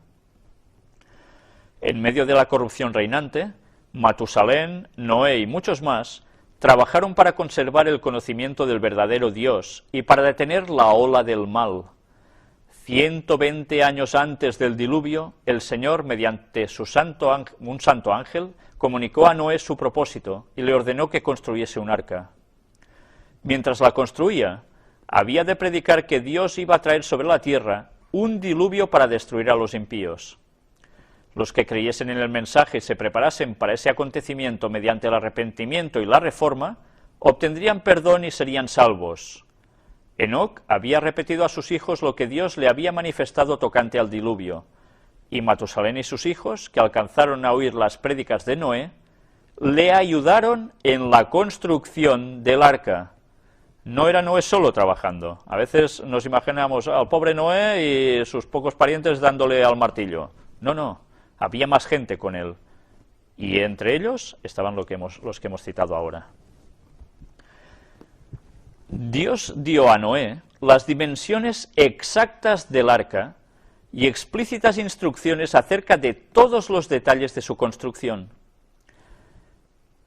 La sabiduría humana no podría haber ideado una estructura de tanta solidez y durabilidad.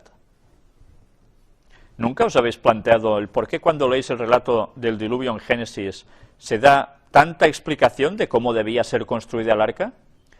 Yo no sé si la gente que duda de que eso fuera cierto se plantea el por qué se tuvo la necesidad de decir tantos detalles al respecto si eso hubiese sido una mentira. ¿Por qué darle tantas vueltas a un asunto? Cuando analizamos el relato del diluvio en las otras civilizaciones de todas partes del mundo, porque ese relato está en todas partes del mundo, nos damos cuenta de que jamás se habla con tanto detalle como habla la Biblia al respecto. Bien, los otros más o menos dan en el clavo, pero en la Biblia es absolutamente claro que los detalles indican la solidez de ese relato.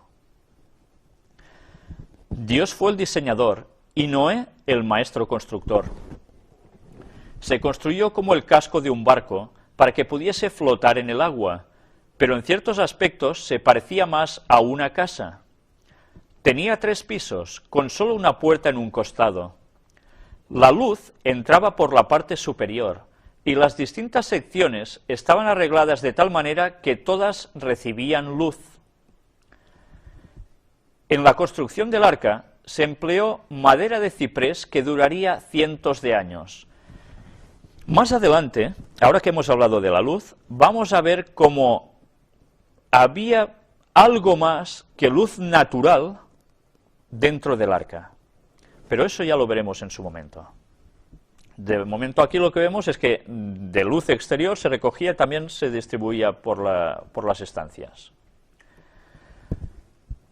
En la construcción del arca se empleó madera de ciprés que duraría cientos de años. La construcción de esta estructura fue un proceso lento y trabajoso. A pesar de la gran fuerza que poseían los hombres de aquel entonces, debido al gran tamaño de los árboles y la naturaleza de la madera, se necesitaba mucho más tiempo que ahora para prepararla. Se hizo todo lo humanamente posible para que la obra resultase perfecta.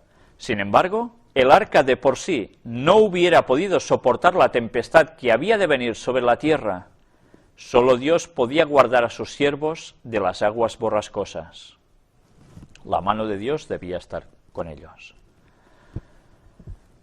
Por la fe, Noé, habiendo recibido respuesta de cosas que aún no se veían, con temor aparejó el arca en que su casa se salvase, por la cual fe condenó al mundo y fue hecho heredero de la justicia que es por la fe. Hebreos 11:7. Paralelismo con nosotros. Se nos da órdenes de qué debemos hacer, dónde debemos vivir, qué debemos decir, cómo debemos prepararnos. Él para el diluvio, nosotros para el fuego consumidor de Dios. Mientras Noé daba al mundo su mensaje de amonestación, sus obras demostraban su sinceridad. Así se perfeccionó y manifestó su fe. Dio al mundo el ejemplo de creer exactamente lo que Dios dice. Todo lo que poseía lo invirtió en el arca. Cuando empezó a construir aquel inmenso barco en tierra seca, multitudes vinieron de todos los rumbos a ver aquella extraña escena y a oír las palabras serias y fervientes de aquel singular predicador. Cada martillazo dado en la construcción del arca era un testimonio para la gente. Cada clock para ellos debía ser, ostras, este hombre cree en lo que está diciendo. ¿Será verdad lo que dice? Y luego debían analizar ellos. Pues bien, nosotros debemos hacer lo mismo. Él era un ejemplo en su vida. Nosotros también debemos serlo. Y si hay algo que debemos cambiar, hagámoslo ya. Al principio, pareció que muchos recibirían la advertencia. Sin embargo, no se volvieron a Dios con verdadero arrepentimiento. Ya veis, vinieron de todas partes del mundo, porque estaban extendidos ya por todo el planeta. Bien, fueron allí y ¿qué consiguieron con eso? No quisieron renunciar a sus pecados. Durante el tiempo que precedió al diluvio, su fe fue probada, pero ellos no resistieron esa prueba. Vencidos por la incredulidad reinante, se unieron a sus antiguos camaradas para rechazar el solemne mensaje. Si había algunos que tenían dudas y bueno, vamos a oír y tal, Luego ya se encargaron los otros de quitarles esa semilla del Evangelio. Algunos estaban profundamente convencidos y hubieran atendido la amonestación, pero eran tantos los que se mofaban y los ridiculizaban que terminaron por participar del mismo espíritu, resistieron a las invitaciones de la misericordia y pronto se hallaron entre los más atrevidos e insolentes burladores. Pues nadie es tan desenfrenado, ni se hunde tanto en el pecado como los que una vez conocieron la luz, pero resistieron al espíritu que convence de pecado. No sé si vosotros habéis pasado por esta experiencia. Predicar, personas oír, algunos de ellos darse cuenta de que todo es verdad, pero al estar en contacto con los demás, vuelven a caer en lo que los otros quieren, la mofa, el ridículo, y se añaden a ellos. Y luego estos se vuelven los más encarnizados opositores. Pues la historia siempre es igual. El ser humano no ha cambiado después de 6.000 años de historia. Por eso debemos aprender. No todos los hombres de aquella generación eran idólatras en el sentido estricto de la palabra. Muchos profesaban ser adoradores de Dios. Alegaban que sus ídolos eran imágenes de la deidad y que por su medio el pueblo podía formarse una concepción más clara del ser divino. ¿No recuerda esto al catolicismo, acaso? Haciendo imágenes de Jesús, etcétera, etcétera. Esta clase sobresalía en el menosprecio del mensaje de Noé. Al tratar de representar a Dios mediante objetos materiales, cegaron sus mentes en lo que respectaba a la majestad y al poder del Creador. Dejaron de comprender la santidad de su carácter y la naturaleza sagrada e inmutable de sus requerimientos. A medida que el pecado se generalizaba, les parecía cada vez menos grave y terminaron por declarar que la ley divina ya no estaba en vigor, que era contrario al carácter de Dios castigar la transgresión, y negaron que sus juicios se harían sentir en la tierra. No pasará nada, lo típico. Siempre la vida va siguiendo, historias. ¿Y Dios cómo va a castigar? Dios, si es tan bueno y si existe, ¿cómo va a...? Bueno, si los hombres de aquella generación hubieran obedecido la ley divina, habrían reconocido la voz de Dios en la amonestación de su siervo. Pero al rechazar la luz, sus mentes se habían vuelto tan ciegas que creyeron de veras que el mensaje de Noé era un engaño. O sea, se llegaron a convencer de que era un engaño. No fueron las multitudes o las mayorías las que se colocaron de parte de lo justo. El mundo se puso contra la justicia y las leyes de Dios, y Noé fue considerado fanático. Satanás, al tentar a Eva para que desobedeciese a Dios, le dijo: no moriréis. Génesis 3:4. Grandes hombres del mundo, honrados y sabios, repitieron lo mismo. Las amenazas de Dios, dijeron, tienen por fin intimidarnos y nunca se realizarán. No debéis alarmaros. Nunca se producirá la destrucción de la tierra por el Dios que la hizo, ni el castigo de los seres que Él creó. Podéis estar tranquilos, no temáis. No es un descabellado fanático. Bien, no sé si lo sabéis, pero estas son las reacciones del mundo actual cuando se está diciendo de que las señales apuntan que Jesús va a volver. Pero no solo de las gentes comunes, sino también de gentes religiosas. Recordemos que para muchos creyentes el mundo no va a terminar con la segunda venida de Jesús, sino que a partir de allí salen o surgen 1000 años de paz en la tierra. Y se dicen cristianos. Bien, pueden ser cristianos, pero si son cristianos engañados, deberán buscar para darse cuenta de cuál es la verdad, porque si no, harán lo mismo que hicieron los antediluvianos una vez más. El mundo se reía de la locura del iluso anciano. En vez de humillar sus corazones ante Dios, persistieron en su desobediencia e impiedad, como si Dios no les hubiera hablado por su siervo. Pero Noé se mantuvo como una roca en medio de la tempestad. Rodeado por el desdén y el ridículo popular, se distinguió por su santa integridad y por su inconmovible fidelidad. Sus palabras iban acompañadas de poder, pues eran la voz de Dios que hablaba a los hombres por medio de su siervo. Ojalá Dios actúe igual a través nuestro, ojalá. Su relación con Dios le comunicaba la fuerza del poder infinito, mientras que durante 120 años su voz solemne anunció a oídos de aquella generación acontecimientos que, en cuanto podía juzgar la sabiduría humana, estaban fuera de toda posibilidad. Y ahora nos dicen lo mismo. ¿Cómo va a venir Jesús? Pues bien, todo va a volver a acontecer.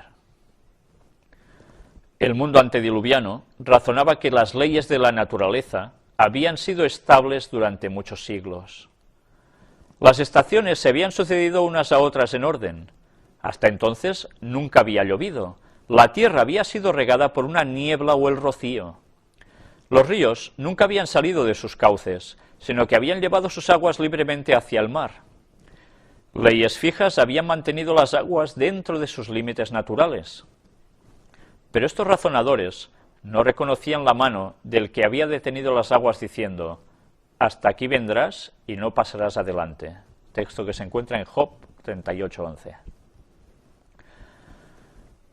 A medida que transcurría el tiempo, sin ningún cambio visible en la naturaleza, los hombres cuyo corazón a veces había temblado de temor comenzaron a tranquilizarse. Razonaron, como muchos lo hacen hoy, que la naturaleza está por encima del Dios de la naturaleza y que sus leyes están tan firmemente establecidas que el mismo Dios no podría cambiarlas. Alegando que si el mensaje de Noé fuese correcto, la naturaleza tendría que cambiar su curso, hicieron que ese mensaje apareciera ante el mundo como un error, como un gran engaño.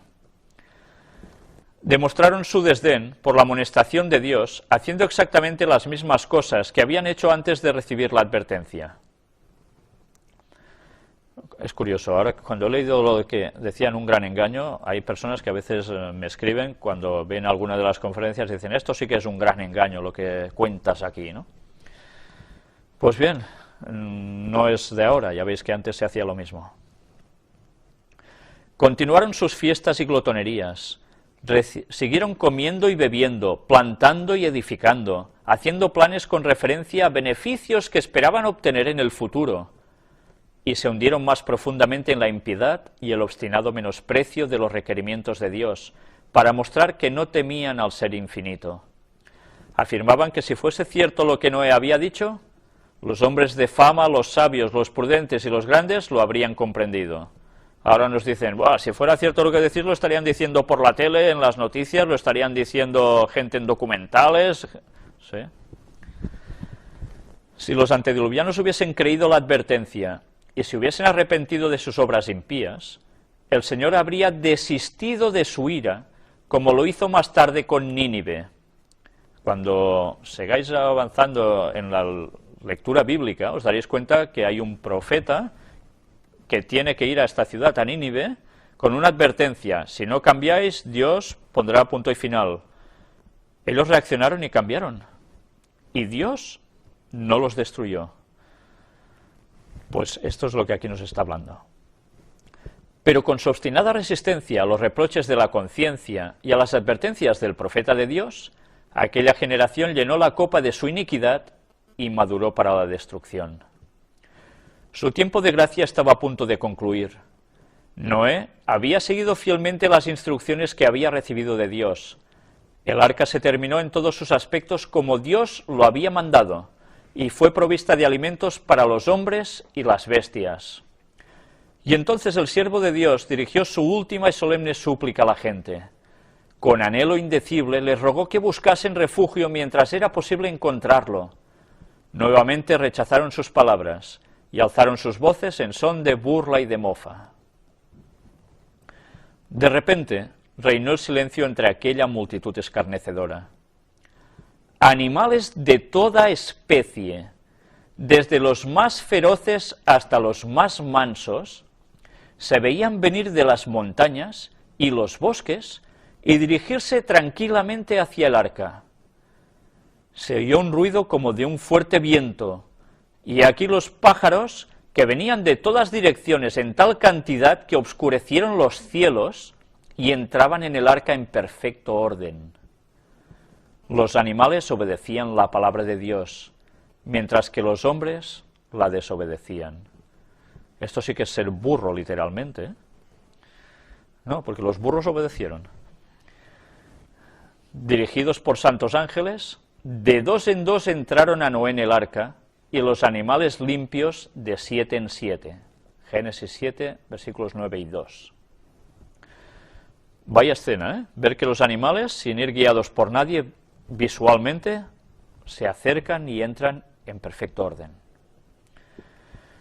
Curioso también que de los animales limpios, los que no son declarados inmundos en la Biblia, entran de 7 en 7. No de 2 en 2 como los otros, para que hubiese más. Y además ya sabéis que el 7 es el número de la perfección divina. Por tanto, lo que entraba era perfecto. Y lo que saldría de allí sería perfecto. El mundo miraba maravillado, algunos hasta con temor. Llamaron a los filósofos para que explicasen aquel singular suceso, pero fue en vano. Ya había filósofos entonces, ¿eh? Era un misterio que no podían comprender, pero los corazones de los hombres se habían endurecido tanto al rechazar obstinadamente la luz, que aún esta escena les produjo solo una impresión pasajera. La raza condenada contemplaba el sol en toda su gloria, y la tierra revestida casi de la belleza del Edén, y ahuyentó sus crecientes temores mediante ruidosas diversiones. ¿Os suena de algo esto también ahora? Venga, mucha marcha, ¿eh? Mucha discoteca, mucha música, mucho lo que sea, ¿eh? Y así, olvidémonos de razonar y aceptar a Dios. ¿Y eso qué pasó? Y ahuyentó sus crecientes temores mediante ruidosas diversiones y mediante actos de violencia pareció atraer sobre sí la ya despierta ira de Dios. Todas estas cosas que llevan a la violencia. Dios mandó a Noé: entra tú y toda tu casa en el arca, porque a ti he visto justo delante de mí en esta generación. Génesis 7:1. Las advertencias de Noé habían sido rechazadas por el mundo, pero su influencia y su ejemplo habían sido una bendición para su familia. Como premio por su fidelidad e integridad, Dios salvó con él a todos los miembros de su familia. ¡Qué estímulo para la fidelidad de los padres! No sé si os percatáis de lo que está diciendo aquí. Gracias a Noé, su influjo pudo salvar a su familia. Nosotros debemos hacer lo mismo. Y cuidado, porque esto no nos está refiriendo que precisamente los familiares de Noé fueran todos ultraconversos.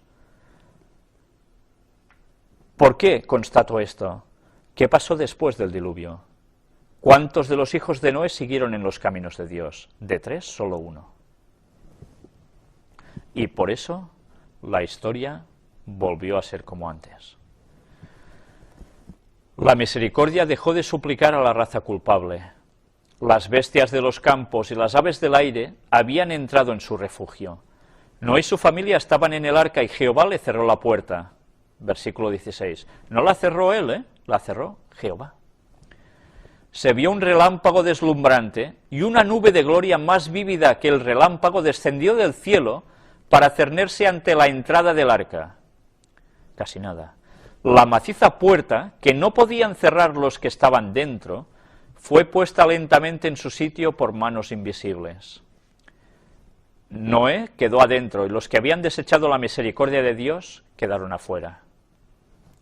El sello del cielo fue puesto sobre la puerta. Dios la había cerrado y solo Dios podía abrirla. El sello de Dios fue puesto sobre la puerta. Eso quería decir su salvación. El sello de Dios en el último tiempo se pondrá sobre ¿quién? Para ser salvo. Sobre los que observen el sábado como día de reposo. Los otros van a recibir la marca de la bestia por seguir el dictamen del domingo. Una vez más, los paralelismos están. La salvación es cuando se está con Dios. Asimismo, cuando Cristo deje de interceder por los hombres culpables, antes de su venida en las nubes del cielo, la puerta de la misericordia será cerrada. Entonces la gracia divina ya no refrenará más a los impíos, y Satanás tendrá dominio absoluto sobre los que hayan rechazado la misericordia divina. Dominio absoluto quiere decir que va a dominar completamente sus mentes, hipnotizados por el poder satánico, por haber rechazado a Dios. Van a ser todo menos humanos de verdad. Se volverán como demonios. Pugnarán ellos por destruir al pueblo de Dios, pero así como Noé fue guardado en el arca, los justos serán escudados por el poder divino. Esta es una gran promesa. Durante 7 días después que Noé y su familia hubieron entrado en el arca, no aparecieron señales de la inminente tempestad. No sé si veis la situación. 7 días desde que se cierra la puerta y Noé queda dentro.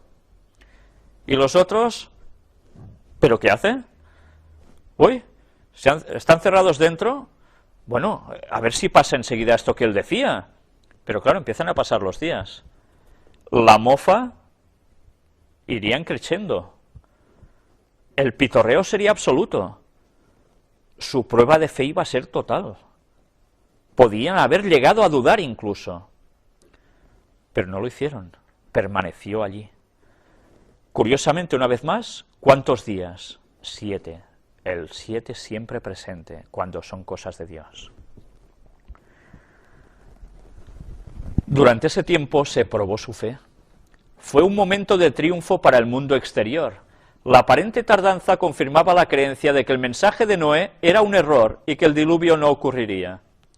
A pesar de las solemnes escenas que habían presenciado, al ver cómo las bestias y las aves entraban en el arca y el ángel de Dios cerraba la puerta, continuaron las burlas y orgías, y hasta se mofaron los hombres de las manifiestas señales del poder de Dios. O sea que lo estaban celebrando, vamos. Se reunieron en multitudes alrededor del arca para ridiculizar a sus ocupantes con una audacia violenta que no se habían atrevido a manifestar antes. No sé, yo me imagino qué harían aparte de todo lo que aquí nos explicaba. Pues lógicamente si había una audacia violenta, algo deberían arremeter contra el arca, ¿no? Menos mal que estaba construida de lo que estaba construida, que si no. Pero al 8º día, obscuros nubarrones cubrieron los cielos, y comenzó el estallido de los truenos y el centellear de los relámpagos. Pronto grandes gotas de agua comenzaron a caer. Nunca había presenciado el mundo cosa semejante, y el temor se apoderó del corazón de los hombres. Todos se preguntaban secretamente, ¿será posible que Noé tuviera razón y que el mundo se halle condenado a la destrucción? Pero se lo preguntaban secretamente, ni querer reconocerlo aún querían. El cielo se oscurecía cada vez más, y la lluvia caía más aprisa.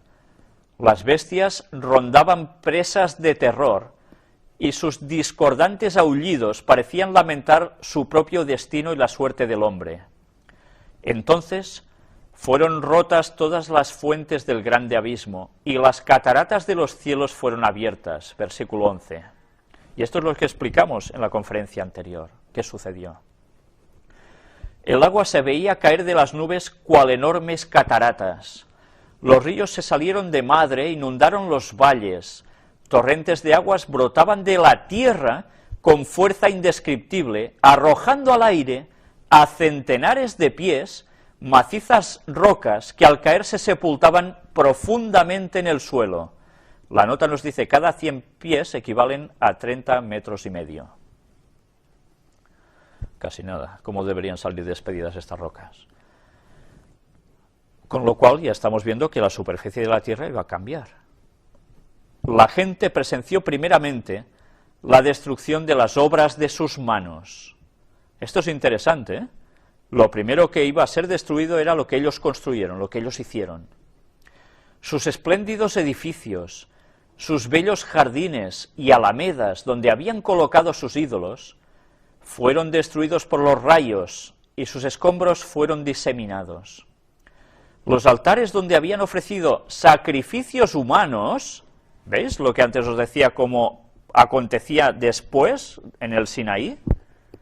Pues ellos también lo habían hecho. Los altares donde habían ofrecido sacrificios humanos fueron destruidos, y los adoradores temblaron ante el poder del Dios viviente, y comprendieron que había sido su corrupción e idolatría lo que había provocado su destrucción. Esto mismo sucederá al final. A medida que la violencia de la tempestad aumentaba, árboles, edificios, rocas y tierra eran lanzados en todas direcciones. Vaya caos. El terror de los hombres y los animales era indescriptible. Por encima del rugido de la tempestad podían escucharse los lamentos de un pueblo que había despreciado la autoridad de Dios. Atención a esto. El mismo Satanás, obligado a permanecer en medio de los revueltos elementos, temió por su propia existencia. Impresionante, ¿eh? Un ser espiritual, y ante ese cataclismo de tan enorme magnitud, hasta temió por su existencia.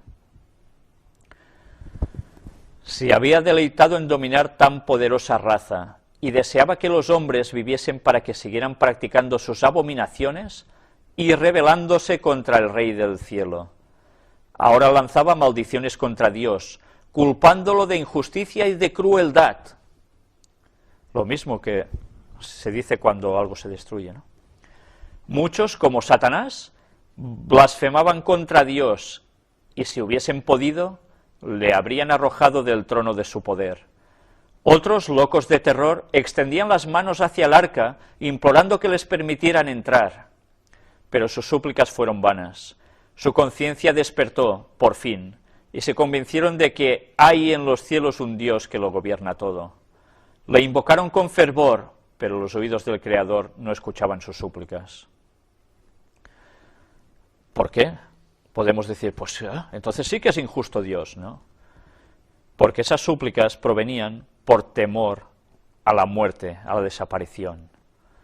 Pero si esas personas hubiesen seguido, si Dios hubiese parado en esos momentos todo, sus corazones no habrían cambiado. Recordemos cuando hablamos del tema de la Nueva Jerusalén, cuando hablamos del tema de Orión, se van a postrar ante Dios antes de ser destruidos, pero sus corazones no cambian. Por eso es necesario terminar lo empezado, por duro que sea, y por ajeno a la voluntad de Dios.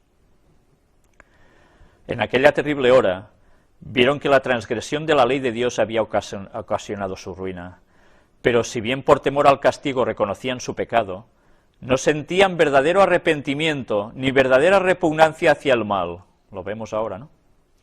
Habrían vuelto a su desafío contra el cielo si se les hubiese librado del castigo. Así también, cuando los juicios de Dios caigan sobre la tierra antes del diluvio de fuego, los impíos sabrán exactamente en qué consiste su pecado, en haber menospreciado su santa ley. Sin embargo, su arrepentimiento no será más genuino que el de los pecadores del mundo antiguo. Siempre el paralelismo. Algunos, en su desesperación, trataron de romper el arca para entrar en ella, pero su firme estructura soportó todos estos intentos. Otros se asieron del arca hasta que fueron arrancados de ella por las embravecidas aguas o por los choques con las rocas y los árboles. Vaya escena. Todas las fibras de la maciza arca temblaban cuando era golpeada por los vientos inmisericordes, y una ola la arrojaba a la otra. Los rugidos de los animales que estaban dentro del arca expresaban su miedo y dolor. Pero en medio de los revueltos elementos, el arca continuaba flotando con toda seguridad. Ángeles muy poderosos habían sido enviados para protegerla. Y si queréis saber más sobre esos ángeles, y los ángeles en general, buscad también el apartado de las predicaciones, donde están las conferencias, en el tema precisamente titulado Los ángeles de Dios. Los animales expuestos a la tempestad corrían hacia los hombres como si esperasen ayuda de ellos. Algunas personas se ataron juntamente con sus hijos en los lomos de poderosos animales, sabiendo que estos eran tenaces para conservar la vida y que subirían a los picos más altos para escapar de las crecientes aguas. ¿De qué animales nos estará hablando aquí? ¿Tan poderosos? Y que ellos se ataron a estos animales. ¿Qué animales serán? ¿Los que conocemos ahora? Nos vamos a llevar sorpresas con el tema de los dinosaurios. Otros se ataron a altos árboles en la cumbre de las colinas o las montañas, pero los árboles fueron desarraigados y juntamente con su cargamento de seres vivientes fueron lanzados a las bullentes olas. Bullentes olas, olas hirvientes. ¿Qué quiere decir esto? Pues que de la profundidad de la tierra surgía también algo. ¿Volcanes? ¿Lava? Ya lo iremos viendo. Pero todo calentó el agua, por supuesto. Y quizás, además, no solo fue agua, sino también la lava. A medida que las aguas subían más y más, la gente huía a las más elevadas montañas en busca de refugio. En muchos lugares podía verse a hombres y animales que luchaban por asentar pie en un mismo sitio, hasta que al fin unos y otros eran barridos por la furia de los elementos. Desde las cimas más altas, los hombres contemplaban un enorme océano sin playas. Las solemnes amonestaciones del siervo de Dios ya no eran objeto de ridículo y mofa. Cuánto habrían deseado estos pecadores condenados a morir que se les volviera a deparar la oportunidad que habían menospreciado. Cómo imploraban que se les diera una hora más de gracia, otra manifestación de misericordia, otra invitación de labios de Noé. Pero ya no habían de oír la dulce voz de misericordia. El amor, no menos que la justicia, exigía que los juicios de Dios pusiesen término al pecado. Las aguas vengadoras barrieron el último refugio, y los que habían despreciado a Dios perecieron finalmente en las oscuras profundidades. Atención a esto, en las profundas, obscuras. Nos está diciendo que algo quedó sumergido, y no solo en agua. Por la palabra de Dios, el mundo de entonces pereció anegado en agua, mas los cielos que son ahora y la tierra son conservados por la misma palabra, guardados para el fuego en el día del juicio de la perdición de los hombres impíos. Segunda de Pedro 3, del 5 al 7. Aquí ya se nos advierte, una vez la tierra destruida por agua, la próxima va a ser por fuego. Otra tempestad se aproxima ahora.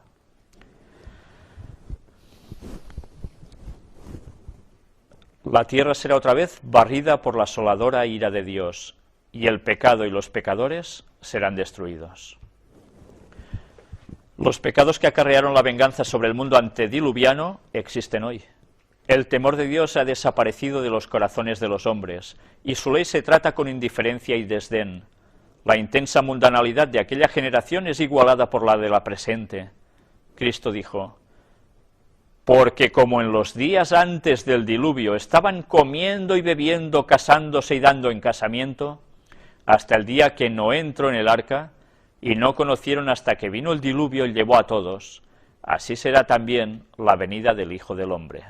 Mateo 24, 38 y 39.